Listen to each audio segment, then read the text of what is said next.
Welcome to the Procurement Signal, the show that tunes into the future of procurement.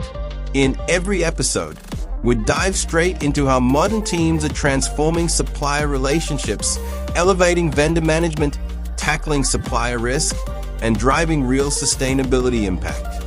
If you're ready to rewire procurement from a back office function to a strategic powerhouse, you're in the right place. This is your signal.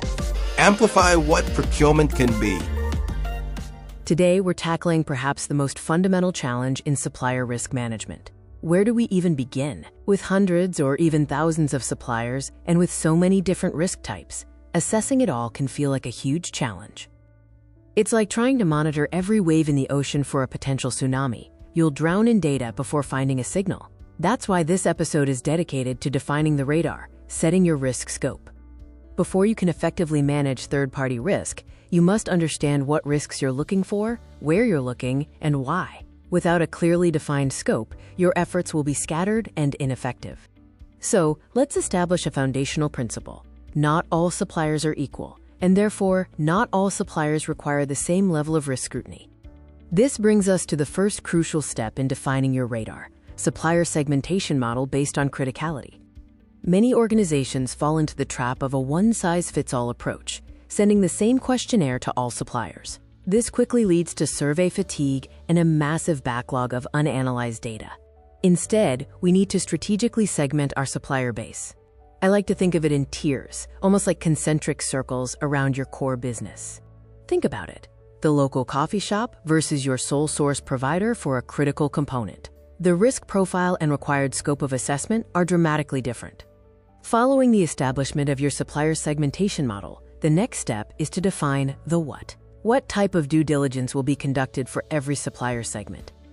You need to set clear guidelines for the due diligence required for each segment so you know exactly what information to collect, how would the supplier's responses be analyzed, and at what point is the due diligence conducted. Remember, due diligence is not a set-and-forget exercise done only prior to onboarding. It is conducted during the entire business relationship with supplier.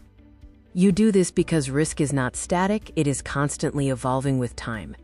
For instance, all your Tier 1 suppliers receive a risk questionnaire. However, when it comes to Tier 2 suppliers, you may define to send the risk questionnaire only to Tier 2 supplier with a spend of over a certain amount, say $100,000. In addition, no Tier 3 supplier receives the risk questionnaire, and only passive risk intelligence screening is performed on all Tier 3s. The reason for this targeted approach is to efficiently utilize your internal resources. Why chase 100 suppliers when only 10% truly require deep risk assessments? Finally, once you have defined the due diligence for every supplier segment, the next step is to establish the acceptance and escalation criteria for the due diligence conducted. For example, you may define a rejection criteria such as all new Tier 1 suppliers with a high financial risk rating will be rejected. Such criteria, when defined well, gives clarity to your stakeholders, avoiding subjective disagreements. This step is very important so that you can establish transparency with the business stakeholders on what is considered acceptable versus unacceptable risk. The clarity on acceptance and escalation criteria will be greatly appreciated by the business, ensuring everyone is on the same page regarding risk.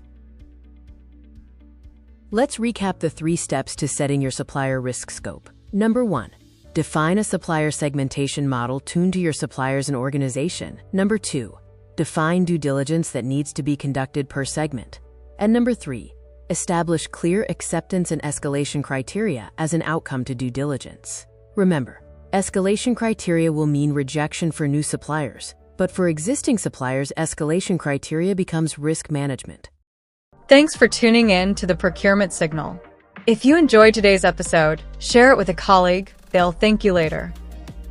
And that's what the Procurement Signal is here to do. Amplify the real value of procurement and help teams everywhere step into their strategic power. Thanks for tuning in. If you enjoyed this episode, subscribe, share it with your team, and join us next time on another transformative procurement topic. Click on the link in the podcast notes or comment section to get your free PDF for this episode. Stay curious and keep tuning into the signal.